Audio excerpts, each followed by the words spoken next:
Hello everybody and welcome to Amphlett Reviews. Today we're doing another Hong Kong review for EUREKA's lineup from July. I've already done my review for Wild Search and exploring kind of, Ringo Lam in a bit more detail. I will have a part 2 video for that soon with exploring some of his other kind of Hong Kong movies. But for today's video we're talking about the all-star cast extraordinaire kind of thing. It is Sammo Hung's Millionaires Express, the ultra kick-ass 80s kind of all-star movie about everybody from an 80s movies in this film apart from Jackie, unfortunately. Extraordinary 5-star release from EUREKA is definitely something to not pass up for sure. This 2-disc limited edition set with 4 different cuts, a poster, lots of behind the scenes, an hilarious audio commentary, and just an all-round kick-ass movie. Millionaires Express, let's dive into it. The Millionaires Express was released in 1986, directed by Sammo Hung, stars Sammo Hung, produced by Sammo Hung, and co-written by Sammo Hung. As you can tell, it's an all-star cast. Crazy kind of ensemble piece kind of movie from some of the best during the industry or rising stars, from Rosamund Kwan to Wong Bayong kind of thing. He did Twinkle Twinkle Lucky Stars back in 1985. He also did Heart of the Dragon also during that same year while Jackie Chan was doing his Police Story movie. And then the year after the Millionaires Express, he did the crazy Eastern Condor, kind of the golden age of his kind of career, going from like a comedy to an ensemble piece to a war movie. Now I have talked about Sammo Hung in quite a lot of detail in many other kind of reviews that I've done with Spooky Encounters from Eastern Condor's review and some of his other kind of movies. I really like Sammo Hung. I think he's an absolutely fantastic performer. I think he's a fantastic director, a stunt coordinator. He definitely knows what he likes to see on screen. The storyline for Millionaires Express is in this iconic action-packed adventure from the incredible Sammo Hung. Hung plays a lovable rogue who teams up with an uncorruptible sheriff played by Wong Bayong to save their hometown from certain destruction. Very similar to Jackie Chan, he definitely went on a different direction, had the same kind of amount of success and kind of, free range to do a lot of the movies he wants to do, from big, insane, high-budget movies from Golden Harvest to the kind of small, independent kind of, bunch of buddies going on a holiday type movie kind of thing and still make a lot of money in the box office. I don't think there's actually truly a bad directed kind of Sammo Hung film. I don't think there's truly a bad Sammo Hung film in general. There is just preferences. There's just preferences in taste, preferences in comedy, preferences in action, and the story, I guess, in the sense, what is he offering in these movies. And I've kind of gone through the series of ups and downs of him kind of thing over the years kind of thing. I think the first release version from EUREKA was a fantastic kind of good insight into kind of Sammo Hung's kind of mindset, from the kind of Iron Fisted Monk to the Beneficent Butcher, and of course Eastern Hondos. A very appropriate trilogy set kind of thing that shows his kind of range and his skill sets and how he's evolved over the years. And now I mentioned this fact within Sammo Hung Encounter of a Spooky Kind. I didn't quite get on with that film because I felt like it went a bit too far with its comedy. I felt it got lost when it was trying to say, or I do think he was a bit mean-spirited towards the kind of middle and towards the end of the film. That film is a very specific type of Sammo Hung type of experience kind of thing, when he's going a little overboard, when no one's really holding him back a little bit kind of thing, no one's saying no to him. I'm just going to throw whatever kind of comedy, whatever type of action, and just go with it. And it works for a lot of people kind of thing, and I understand why people like Encounter of a Spooky Kind. I understand why people like the Twinkle Twinkle Lucky Star movies kind of thing, because there is an appeal to them in a sense. My point is, no matter what film you get from Sammo Hung, whether it is a sex comedy, whether it's a war movie, whether it's a supernatural kind of all-out crazy, him going completely naked, doing voodoo stuff, you're going to get a competent, well-made film. You're going to get good cinematography, you're going to get good action, you're going to get some good comedy in places, and he puts 110% into everything he does. There isn't a single bad, truly bad Sammo Hung film. There is just kind of weaker ones, there's great ones, and there's fucking amazing ones. And what makes Millionaires Express work compared to some of the other ones, I think because it's a massive collaborative effort. For one, he's working with other stars, other kind of big actors kind of during that time, a lot of guest cameos, ensemble cast movie, a bunch of people, making a crazy kind of 80s film in the middle of the desert, a bit of a kind of an improv kind of nature towards it.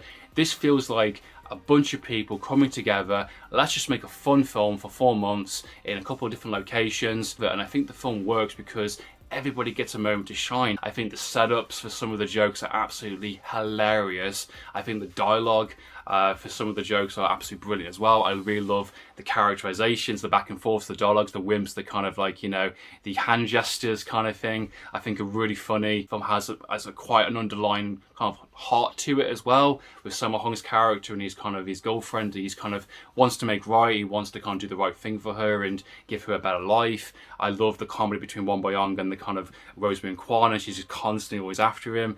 There's so many actors and so many different moving parts in the film going on, and it's so well done, it's so well put together, and it's so funny, and it has constant rhythm of sense of a progression going on in the story. If you haven't already noticed, I actually really like this one quite a lot, and way more compared to the Wild Search movie. I think Millionaires Express really succeeds in its comedy, with its action, with its kind of epic scale premise. You've got bandits, you've got samurai, kind of expert swordsmen, you've got classic brawl fight scenes, you've got miniguns, you've got gangsters from the Far East, you've got gangsters from the Far West, you've got bounty hunters, you've got an incredible cast of talent here. The film is so well put together. I'm quite shocked it all works really well by the end, to be perfectly honest, because there's so many kind of moving parts going on that needs to kind of fold into the next. Each kind of sequence, each kind of comedy or action moment kind of leads into the next scene so beautifully, so seamlessly. And I think the subtitles for this edition as well from the EUREKA version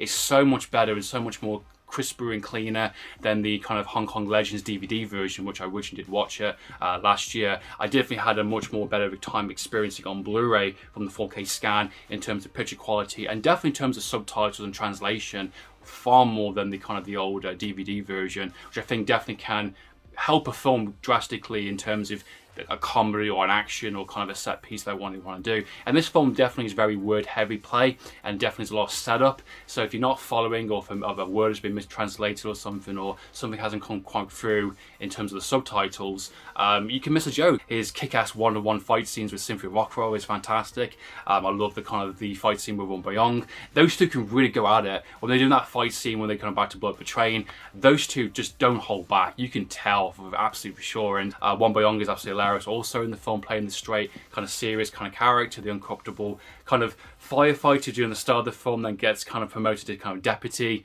down to kind of some of the nature of the film that's going on. Rosemary and Kwan's all over him and he's just having none of it. That's really funny as well. I think Rosemary and Kwan's absolutely gorgeous and hilarious. Has some great kind of setup kind of comedy moments throughout the film also. The guy from Twinkle Twinkle Little Star movies, he basically plays this kind of horny sort of like husband that is trying to run away from his wife throughout the entire film. He's having an affair clearly with some other woman, and he's going back and forth between those two. He really hates his wife, but instead of leaving her, he just kind of wants to kind of fool around, and he definitely plays a similar character that he does in the Twinkle Twinkle Little Star movies, but I think it's handled so much better in this film. And this is what I say about kind of holding back a little bit, or setting up a joke, or letting something kind of play out naturally, and you can get maximum effort later on, or maximum laugh. It's the same with a horror movie, it's the same with an action film. You want to keep that tension going, keep building up that joke, and layer it until you get an explosive kind of all-out crazy sequence. That's what this film does, and every scene with him is so goddamn funny. The fact he's kind of jumping out the train, just wobbling along on top of the kind of, you know, to the other kind of car area where she's at, and then wobbling along back. And it's funny because he's just casually skipping along while the other characters, the other kind of villain characters and gangsters, they're struggling to kind of stand still, and they're doing their thing. And it's just so well done. And I love that every time he kind of interacts with that kind of other woman, he's just kind of making stuff up, or he's saying, oh, I'm buying oranges, or oh, what room are you in? I'm trying to find out, trying to help this woman. I won't see what the setup of the joke is in terms of the film, just in case you haven't seen it, but it involves a bunch of other characters, other villain characters, other kind of random characters that just pop up out of nowhere, and it just kind of escalates in the correct amount of fashion. It is the hotel sequence in the actual film where everyone is just absolutely hilarious. And I think the dialogue, I think the interactions, and the just keeping everyone cool kind of level, I think just really works for that sequence. And I think it nails out the park for sure. There's so many great sequences in the film, it's just too many to kind of count. And amazingly, the film just never slows down. It never kind of gets dull. It never kind of runs out of steam. There's even some great connections to the Once Upon a Time in China series, which I did mention within my Iron Monkey review. I've seen this before in kind of a few other movies with Millionaires Express, the Sammo Hung directed film, which you get a cameo from the that character as well, and the IP man, the kind of even their kids in the sense. romance, and you got their fathers kind of do that hilarious kind of back and forth scene on the train. A good nod to the kind of the legacy of these kind of characters. And I love. Now, EUREKA have spared no expense. They've really gone all out in this edition. First time ever been released in the UK, apart from the older Hong Kong Legends DVD, which I don't think is particularly that great, if I'm being honest. The 4K scan is absolutely fantastic. Definitely a night and day difference between the old kind of DVD scan compared to the kind of brand new transfer on this. It looks absolutely fantastic. I was quite shocked how good it looked, and it's nice to kind of get that kind of series of kind of contrast and compare kind of thing.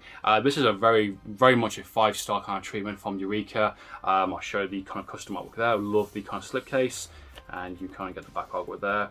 And you got packed full of extras, full of different types of versions. There is 4 different cuts on this version. There's the theatrical cut, you've got the extended cut, you've got the, let's have a look, you've got the dub version of the cut as well. And you've also got this brand new hybrid cut, which is the version that I watched, because I did see the theatrical on the DVD. Now, it's interesting because you've got 4 different versions of the film, and the hybrid cut is basically an assembly kind of what was intended kind of a version of the film. So our director's cut is just taking all these extra bits of scenes, all the extra bit of footage or dialogue kind of thing, or action moments or jokes, and put them into one version. It's an extra about 10 minutes, 10-15 minutes or so, compared to the 130-minute running time. It's 140-minute now, 145 roughly, give or take. And there are definitely some noticeable differences. The opening sequence is much longer, with the kind of the patriarchy speech is hilarious. There's a sequence where they kind of use the machine gun and it kind of runs out of water, so they need to kind of pee on it, and that's a brand new sequence also in the film that was cut originally. There's another sequence of more of the women, Rosamund Kwan's character, that have this kind of like stool kind of, you know, laboratory kind of sequence where they kind of go up and down like, you know, Mario kind of thing, and they kind of do this kind of mini fight sequence of this kind of character, and it leads into another scene. There's just snippets and extra dialogue or extra bits of moments or extra extended bits of fight sequences or just little bits here and there that kind of just help flesh out the film a little bit better. And I think it's nice to see a bit more footage, because I think it does work quite well, and I think it definitely helps flesh out some specific moments, or makes some scenes a bit more natural in terms of how they play out. The theatrical cut I think is pretty solid. The extended cut, even though it is extended, it doesn't have some of the scenes in the hybrid cut, and even the dub version is missing scenes from the extended and the hybrid cut. So you've truly got 4 different versions of the film in terms of what you want to see, but I think the hybrid version is definitely the best way to go. To show a bit more of the edition itself, let's open it up. You're going to get this nice limited edition slipcase. It is limited for 2,000, guys. You get this amazing kind of fold out poster, which I will show you. I don't usually fold them out, but I'm going to do it in this case. I definitely want to display these at some point. And let's see, so you get the new artwork there, and you get the original poster, which I actually quite like the original poster. It's pretty badass, pretty cool. I really like it a lot. I definitely want to get all these kind of posters and come with these editions framed at some point. Definitely want to get on the wall. I'm really liking the fact that EUREKA recently are giving these kind of decent sized quality posters with their editions. These is a little bit bulkier kind of thing, a bit more chunkier compared to some of the others, but recently they've been giving some nice 5-star treatments, an extra bit of bang for your buck in the sense where you get. So this is the disc itself, the Blu-Ray case. So as you can see there, the same kind of artwork, and if I turn it over, you get one of the original poster artworks there, which is nice to have a bit of options for sure. I would like to do maybe the original poster on there with the details on back. I always like choice in terms of my kind of artwork design for the films, but it is a small complaint to say the least. And you get the edition there with the disc 1 and the limited edition bonus disc, which is the basically the hybrid version of the film, the 2 different cuts on it with some English kind of subtitles and the kind of original dub also for the film. You also get an amazing kind of little booklet, which really goes into the making of and behind the scenes and the inspiration for what was going on during the time kind of thing. Just in a really incredible like a little inside that and actual feature itself. Just a really fantastic 5-star treatment. And once again, if you want to get this film, if you're very curious, even if you've never seen the film before, or if you just want to get it now while you can, because it is 2,000 copies exclusive release from EUREKA. So once it's gone, and it's going to shoot up straight up in price. We all know it well. The slipcase, the bonus disc, it's going to go for crazy money. Whether you like the hybrid version or not, that could be a deal breaker for you, but why not have it? Why not have the kind of the option to have the versions you want to see? That also ends my kind of EUREKA kind of lineup for July. Many more to talk about, many more to review, many more to discuss. That's been my thoughts and opinions, guys, on the review. Hope you enjoyed watching this video. Please comment down below. So in the meantime, guys, Amphlett Reviews, signing out.